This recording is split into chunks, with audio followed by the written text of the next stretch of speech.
शिवाय नमः. तरी सद्गुरु सेवा सफल संसार होय मृग जळ. ऐसे मी पावती पार गुरु केवळ अनुकळ. श्रीराम जय राम जय जय राम राम हरी. तरी सद्गुरु सेवा सफल संसार होय मृग जळ. ऐसे मी पावती पार गुरु केवळ अनुकळ. ग्रंथकर्ते या ठिकाणी विषय वर्णन करतात.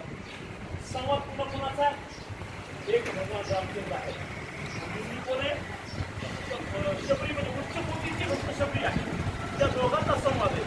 तर संवादाचा विषय काय आहे? संवादाचा विषय अशा प्रकारचा आहे. भगवान रामचंद्र विचारता शबरी ज्ञानाचा अभिमान केलाय का? कसं आहे संसाराचा अभिमानपेक्षा ज्ञानाचा अभिमानाच्या पेक्षा श्रेष्ठ आहे. भाऊजींनी सुंदर वर्णन केले. नवल अहंकाराची गोठी विशेष न लगे अज्ञानाचे पाठी थांबे सज्ञानाचे कंठी झाला संकटीला. योग असा आहे अज्ञान जाण्याकरता ज्ञान आहे, पण ते ज्ञान सुद्धा असताना जसं पायामध्ये काटा मोडला, काट्यानं काटा जर काढला तर ज्यानं काटा काढला तिसरा काटा टाकून द्यावा लागतो. तसं ज्ञान हे सुद्धा काय आहे?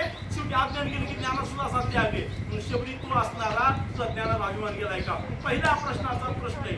दुसरा असा, आता आवडीचा असा विषय चाललेला आहे की सद्गुरूची भेट झाल्याच्या नंतर गुरु वेगळा, जगद्गुरु वेगळा, जगद्गुरु वेगळा, सद्गुरु वेगळा.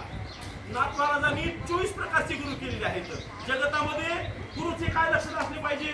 कोण गुरु होऊ शकतो, कोण गुरु होण्याची कोणामध्ये पात्रता आहे, गुरु म्हणून घेणारे जगात पुष्कळ आहेत. कोण फिरणाऱ्या गुरुची दुनियात कमी नाही.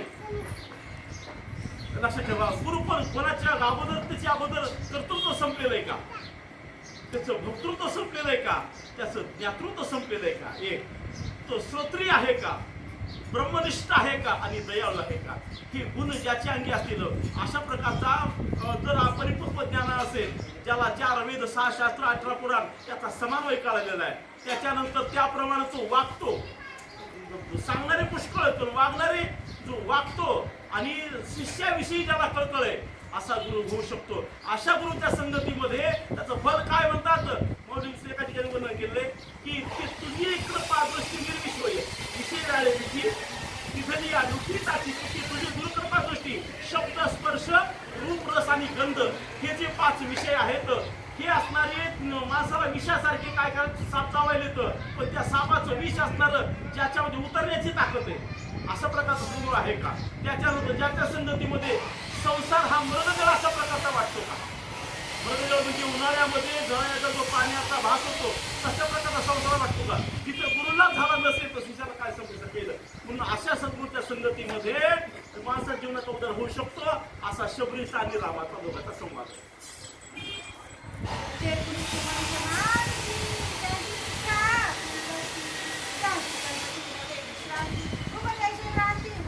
चला, गुरुच्या ठिकाणी शिष्याच्या बद्दलचा कोणता भाव असला पाहिजे? गुरु ब्रह्मा, गुरु विष्णू, गुरु देव महेश्वर. आता कसं आहे पाहता पाहता क्रमानं जर स्टेप गेलं तर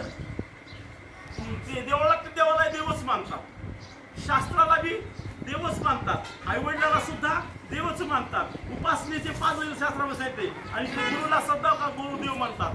पण जो आपला कसं आहे सगळ्या स्टेप संपल्याच्या नंतर श्रीगुरूची भेट आहे बरं का. आणि कारण कसं आहे काही दोष काहीच्या संगतीमध्ये जातात, काही दोष काहीच्या संगतीमध्ये जातात. आणि श्रीगुरूच्या संगतीमध्ये कोणता दोष जातो तर आवरण नावाचा दोष आहे.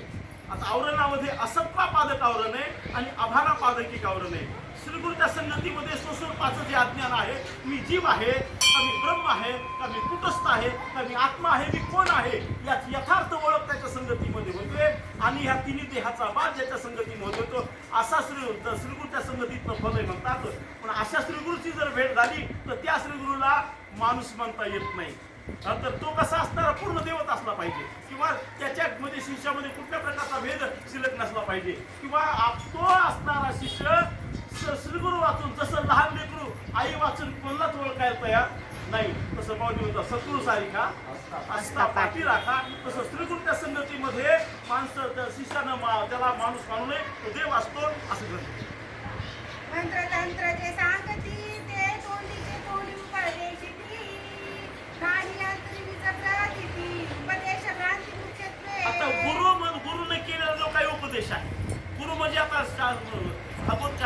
भागवतामध्ये दत्तात्रयाने 24 गुरु केले म्हणून सांगितले. गर्ग संहितेमध्ये असणारं वेगळे प्रकार सांगितलेले आहेत. त्याच्यानंतर की आपल्या गुरुच्या संदर्भामध्ये जो कोणी अशा प्रकारचा काही व्यर्थ करतात तसे मंत्रतंत्र विद्या, जारण मारण उच्चाटन वशीकरण मोहन स्तंभन विंचू चढवायची सापडची जी विद्या आहे हे सुद्धा विद्याच येतात. पण त्याच्यानंतर पुन्हा विज्ञानातल्या विद्या वेगळ्या आणि त्याच्यानंतर अध्यात्म विद्या म्हणजे ज्याला फक्त उपनिषदाचं अशा प्रकारचं ज्ञान आहे. उपनिषद काय आहे? वेदाचा उपसंहार आहे. असं प्रकारचं ज्याला ज्ञान आहे ते यथार्थ ज्ञान आहे. बाकी तंत्र मंत्र ही असं गुरु ह्याला असं म्हणलं होतं म्हण जटा वाढविणारे भागवत घालणारे तो दुनियामध्ये त्याची कमी नाही. पण ज्याला उपनिषदाचं ज्ञान आहे, ज्याला वेदाचा उपसंहाराचं ज्ञान आहे, उत्तर मीमांसा ज्याला ज्ञान आहे असा जर असेल तर तोच असणारा गुरु त्या शिष्याला तारक होऊ शकतो. सुवर्णाचा म्हणती नाग, नाग नव्हे ते सोने चांग, देवी दृश्य द्रष्टा दिसे सांग, उपदेशा व्यंग या नाव. तर व्यंग उपदेश आणि अव्यंग उपदेश, दृश्य आणि द्रष्टा दृश्य इंद्रिय सांगितलेली या ठिकाणी सोन्याचा नाग केला म्हणजे. मग आता तो नाग आहे का सोने? आता काही होतं कसं याच्यामध्ये अस्थि भाती आणि प्रिय, नाम आणि रूप अशा 3 भागाचा अंतर्भाव होतो. अस्थि म्हणजे असलेलं, भाती म्हणजे भासलेलं आणि प्रिय म्हणजे आवडलेलं. आता नाग